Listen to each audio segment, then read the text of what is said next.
Como é que a criança absorve esse trabalho aí, né? Porque, enfim, tem crianças de todo tipo, né? Tipo, você define uma estratégia para poder atuar, de repente, numa disfunção social, alguma coisa do tipo, né?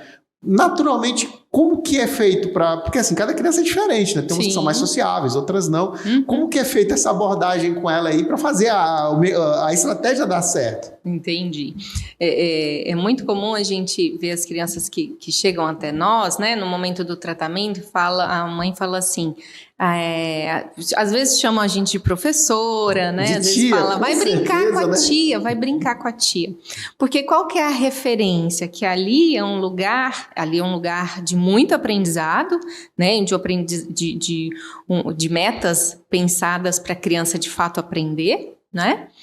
Aprender a falar, aprender, enfim, especificamente o que ela necessita. E aí, se comunicar, né? Para comunicação. Mais abrangente, né? E aí, aquilo precisa fazer sentido para a criança, então ela precisa entender por que ela está ali. Então, a gente discute isso com ela, a gente fala isso para as crianças que conseguem entender, né? E a criança, a gente pesquisa com os pais também, então faz parte desse levantamento do desenvolvimento, o levantamento do histórico dessa criança que os pais trazem para a gente. Mas a gente também analisa o que a criança gosta de brincar, o que ela gosta de fazer, o que ela gosta de assistir, por exemplo, porque a gente cria estratégias para atingir aquele objetivo, aquela meta, para trabalhar um som específico, uma dificuldade específica na comunicação, dentro de estratégias que são motivadoras para ela. Então, claro que vai depender da idade, mas a gente traz muitas estratégias dentro do brincar. Né? Então, tem crianças que eu consigo trabalhar de maneira direta, ela sentada aqui na minha frente e direcionar para a produção de sons específicos, palavras específicas, mas para a criança precisa ter um motivador, porque aquilo para ela sabe que eu vou tocar na ferida dela naquele momento. Então, chegar até nós, para ela também é muito doloroso. Então, a gente tem crianças que chegam chorando, entram na sala chorando, porque ela sabe que ali é um momento que não vai ser fácil, vai existir muito esforço mental, né? Mas que elas vejam que não é agulha, né? A forma como a gente direciona, e aí vai muito a habilidade mesmo do profissional para trabalhar com criança, é que aquilo se torna divertido, porque existe um contexto lúdico muitas vezes por trás daquele objetivo que a criança precisa alcançar, né? Então, isso é todo o diferencial. A gente precisa pesquisar essas individualidades em cada criança para eu conseguir encontrar o ponto-chave ali que eu sei que é motivador, seja um assunto, seja um personagem infantil de desenho animado, ou um tema mesmo de brincadeira que ela goste, os carrinhos, as bonecas, fazer comidinhas, e aí dentro daquele contexto a gente precisa saber o que a gente tem que fazer, né? Então a gente traça um plano de tratamento, eu preciso saber das metas e os objetivos a serem cumpridos, e aí a habilidade do terapeuta para trazer essas estratégias dentro desse modo lúdico e de imaginação para envolver a criança nesse tratamento. Elas saem bem felizes de lá, na verdade elas não querem sair.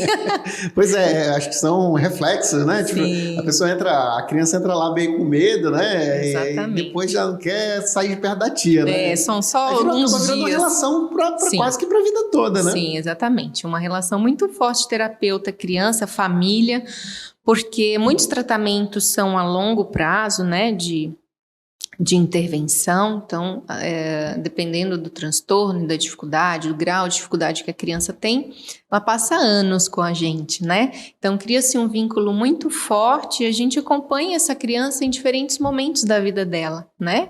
Então, ela chega pequenininha, por volta dos 2 anos, às vezes ela evoluiu rápido para aquelas necessidades no momento, mas como ela já teve uma dificuldade, às vezes ela sai de alta acompanhada, monitorada, então dá um tempo da intervenção porque ela alcançou os objetivos, mas a gente precisa acompanhar as outras etapas os outros marcos do desenvolvimento e verificar se ela vai conseguir alcançá-lo sem nenhum atraso, né? Então, ela volta em outro momento para ser reavaliada. Se houver necessidade de intervir novamente, ela entra em intervenção. Então, a gente acompanha isso bem de perto com as famílias, e é muito importante que as famílias entendam esse monitoramento, essa necessidade de reavaliar, de acompanhar essas diferentes etapas do desenvolvimento da criança para atuar de maneira bastante pontual na necessidade. Mas vale ressaltar também que a gente faz intervenção precoce, então antes mesmo do problema apresentar, estar presente, a gente consegue prevê-los, né? Então a gente tem alguns indicadores de risco para transtornos de linguagem, fala, de comunicação, e aí muito cedo essas famílias podem buscar uma avaliação para a gente acompanhar esse desenvolvimento e verificar as fragilidades nesse desenvolvimento antes que o problema, na verdade, aconteça. A gente consegue atuar, estimular, intervir.